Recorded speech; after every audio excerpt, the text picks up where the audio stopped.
नारायणदास लड्डा हायस्कूलमध्ये मार्च 2026च्या शालांत परीक्षेतील गुणवंत विद्यार्थ्यांचा सत्कार सोहळा आयोजित करण्यात आला।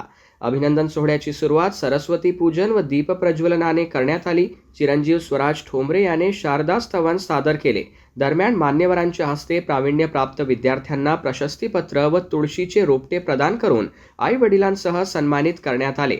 तर विषयनिहाय सर्वाधिक गुण प्राप्त करणाऱ्या विद्यार्थ्यांना विषय शिक्षकांकडून रोख पारितोषिक प्रदान करण्यात आले। या प्रसंगाचे औचित्य साधून राजस्थान समाजातील वर्ग 5वी ते 10वी मधील गरजू विद्यार्थ्यांना स्वर्गीय गुलाबदेवी श्रीनिवासजी लड्डा यांच्या स्मृतीप्रित्यर्थ रोख पारितोषिक देण्यात आले।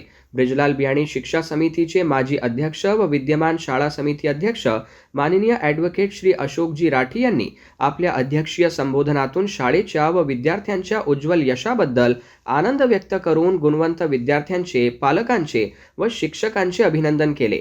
या प्रसंगी सत्कार सोहळ्याप्रसंगी प्रमुख अतिथी म्हणून लाभलेल्या जिल्हा परिषद शिक्षणाधिकारी माध्यमिक श्रीमती प्रिया देशमुख यांनी आपल्या मनोगतातून शिस्त, आत्मविश्वास व सातत्यपूर्ण परिश्रम यांच्या बळावर जीवनात यशाचे सर्वोच्च शिखर गाठण्याचे आवाहन केले। तसेच सहाय्यक आयुक्त मागासवर्ग कक्ष उपजिल्हाधिकारी वैशाली पाथरे यांनी विद्यार्थ्यांशी मनोगताद्वारे संवाद साधत विद्यार्थ्यांनी केवळ गुणांच्या मागे न धावता सामाजिक जाणीव व नैतिक मूल्यांची जोपासना करावी असा मौलिक संदेश दिला।